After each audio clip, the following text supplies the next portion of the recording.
안녕하세요. 반갑습니다. 허브경제TV의 한상욱입니다. 매일같이 한번 살펴볼 종목은 두산중공업이고요. 종목 코드번호 034020입니다. 두산중공업 영상을 상당히 꾸준하게 찍어서 올려드리고 있어서 채널 구독과 좋아요만 해주시면 지속적으로 받아보실 수 있습니다. 자, 이제 오늘은 제가 좀 반성하는 하루를 가지면서 영상을 좀 찍도록 하겠습니다. 제가 이제 영상을 찍을 때 댓글도 하나씩 다 좀 체크를 하는데 이런 부분을 좀 봤어요.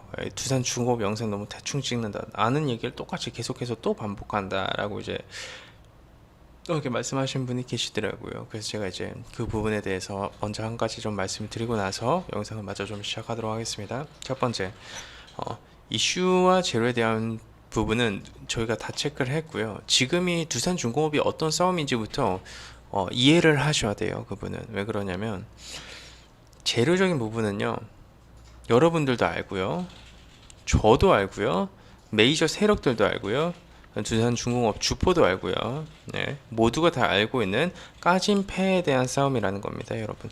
그 까진 패가 뭐냐면 정보의 비대칭성이 없는 재료와 모멘텀을 기반으로 언제 타이밍을 봐서 움직여 줄 거냐의 싸움이라는 거예요. 그렇게 되면 그냥 단순하게 그럼 난 존버해야지, 아니면 가져가면 올라가겠지, 이런 생각을 가지고 있는 상황에서 이 주가가 올라가는 방향성을 볼 것인지, 아니면 내가 이 종목이 과연 어떤 재료를 내포를 하고 있는 상황인지 명확하게 철저하게 이해를 하고 이 부분이 얼마만큼의 파급력이 있는지에 대해서도 이해가 된 상태에서 어떤 가격과 어떤 의미 있는 가격 밴드로 올라와 줬을 때 슈팅이 나와줄 수 있을 만한 그런 지지 기반이 형성이 됐는지 알고 매매를 하는 것과는 상당히 천지 차이가 있습니다. 똑같은 말이라고 이제 생각을 할 수도 있는데요. 그 똑같은 말을 모르고 매매를 하는 것과 알고 매매를 하는 것에는 상당히 큰 차이가 있습니다.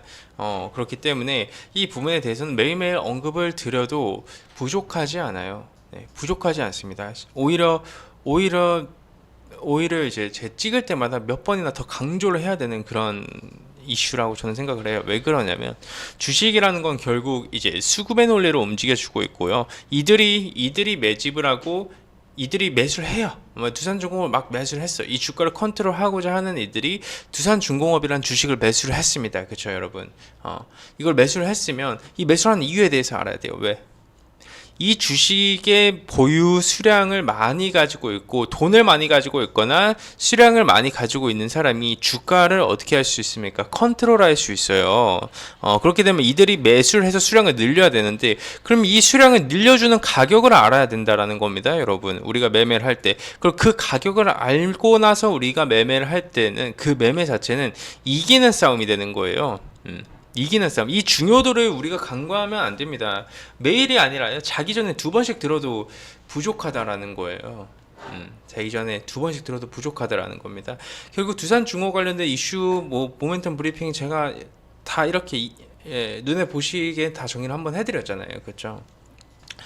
이제 매각 관련된 이슈, 그린 뉴딜, SMR 관련부터 시작해서 사업 정상화, 가스터빈 있고, 가스터빈이 왜 중요한지, 가스터빈이 미래에 대해서도 제가 이제 한번 말씀을 드렸잖아요, 그죠? 이 가스터빈이 얼마만큼의 이제 의미가 있는지, 가스터빈 시장이 100조 원 가까이 되잖아요. 네, 35년도 기준으로 봤을 때 2배 가량 성장을 낙관하고 있다.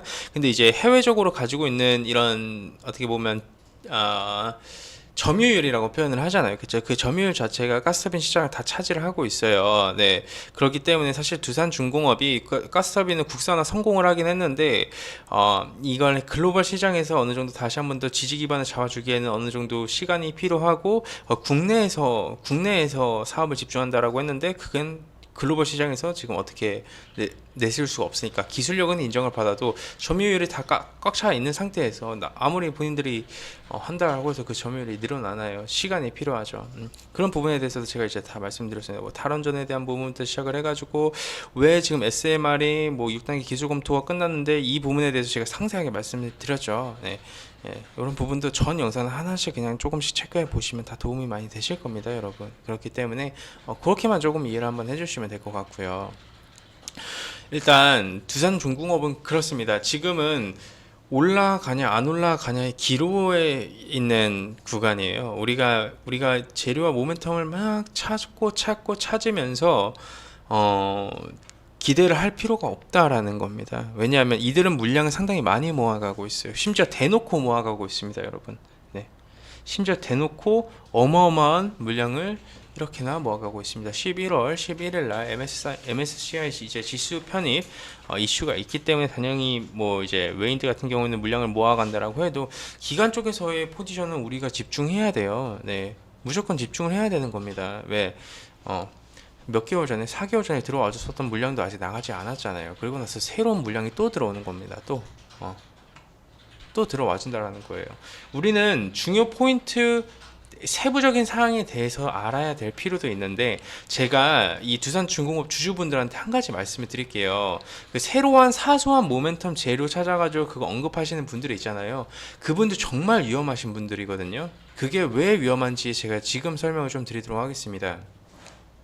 지금 두산중공업이 있는 이 가격의 위치가요, 어정쩡한 재료로 올라갈 수 있을 만한 가격의 위치라고 생각하시는 분은 있으실까요? 그렇게 생각하시는 분들한테 제가 명확하게 말씀을 드리자면요, 지금 가격에서 있는 두산중공업은요, 어정쩡한 가격, 어정쩡한 재료와 이슈와 모멘텀으로 이 주가가 올라가지 않는다라는 거예요. 지금은.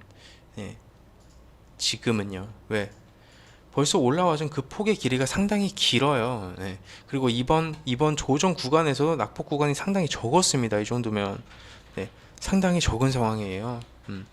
그러면 이날이었죠. 지금 가격 기준으로 봤을 때 17,000원이고 그 이제 권리락 전에 한 7,000, 18,000원 정도 가격대였죠.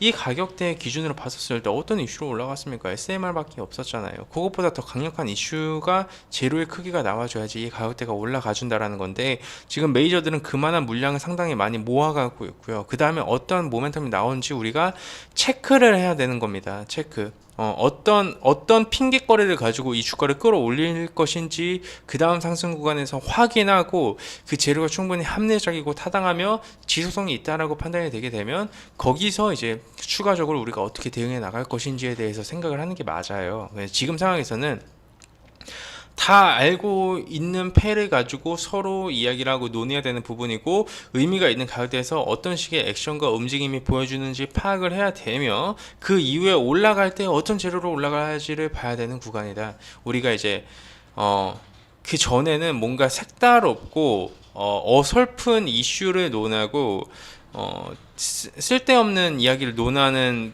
이제 그런 부류의 사람들은요, 딱 저 하나밖에 없어요. 행복 회로를 돌리는 겁니다. 행복 회로. 주식을 할 때 이 행복 회로를 돌리는 것만큼 리스크가 큰 게 없어요. 그냥 객관적인 시선으로 봐야 되는 거죠. 그냥 객관적인 분석과 객관적인 시선을 가지고 결국 이 종목군들을 우리가 트레이딩을 진행을 해야 된다라는 겁니다. 근데 주가에 영향을 줄 수 있을 만한 그런 사소한 뉴스에 집착하고 이슈에 집착을 하는 게, 그게 행복 회로가 아니고 뭘까요? 냉정하게 봤을 때, 그죠? 예. 주식을 할 때 제일 깊이 해야 되는 부분이 뭐다? 행복 회로입니다. 그래서 저는 여러분들 행복 회로 돌려드리지 않잖아요. 그냥 객관적인 말씀만 드리고 객관적인 시선으로만 말씀을 드리니까 뭐 그런 부분은 제가 좀 양해 말씀 한번 좀 부탁드리고 싶고요. 똑같은 말을 얘기를 하는 것도 지금 상황에서는 그거밖에 우리가 중요하게 여길 게 없기 때문에 그렇게 말씀을 드릴 수밖에 없는 겁니다. 네. 물론 새로운 부분이 나와주면 언급도 드리고 체크도 해드리겠지만, 그런 부분이 누군가한테는 독이 될 수가 있을 만한 구간이라는 거죠. 지금 구간에서는. 오케이?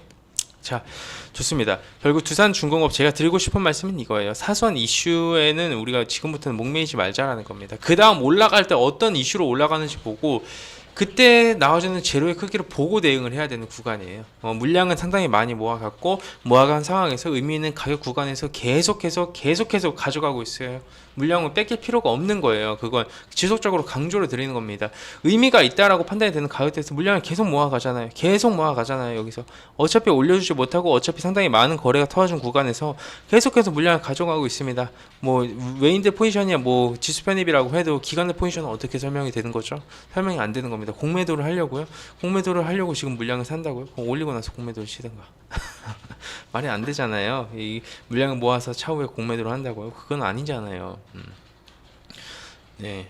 자, 좋습니다. 오늘 뭐 영상 여기까지만 좀 하면서 마감을 하도록 하고요. 뭐 물론 다 개인적인 생각과 개인적인 입장 차이가 다 있는 겁니다. 그것도 그거에 따라서 이제 분석의 차이도 있겠죠. 그럼 제가 이제 당연히 그렇게 이제 객관적으로 비판적인 의견을 내시는 분들께서는 내가 두산중공업을 뭐 얼마에 가지고 있고 아니면 뭐 어떤 구간에서 어떤 이유와 근거를 가지고 있는지에 대해서 저는 명확하게 모르기 때문에 섣부르게 말씀드릴 수는 없지만 그렇습니다. 지금 상황에서는 객관적으로 봤을 때 우리가 집중해야 되는 거는 세 가지밖에 없다라는 거예요. 그런 부분 좀 인지를 해주시면 될 것 같습니다. 마지막으로 저도 이제 열성을 다해서 영상을 찍어서 올려드렸으니까 여러분들께서도 저희 홈페이지 한 번씩 좀 놀러 와주세요.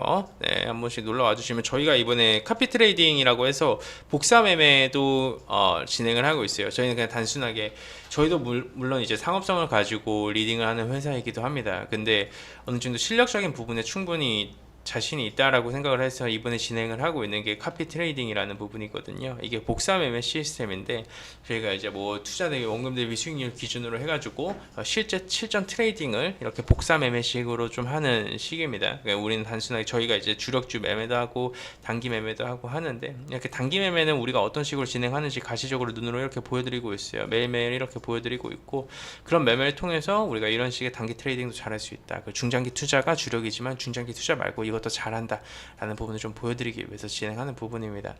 네, 여러분들이 좀 많은 사랑을 해주시는 만큼 저희도 좋은 결과물로만 인사드릴 테니까 한 번씩 좀 놀러 와주시고 카카오톡 친구 추가해 주시면 저희가 혜택도 많이 드리고 있으니까 카카오톡 친구도 많이 해주세요. 네, 감사합니다.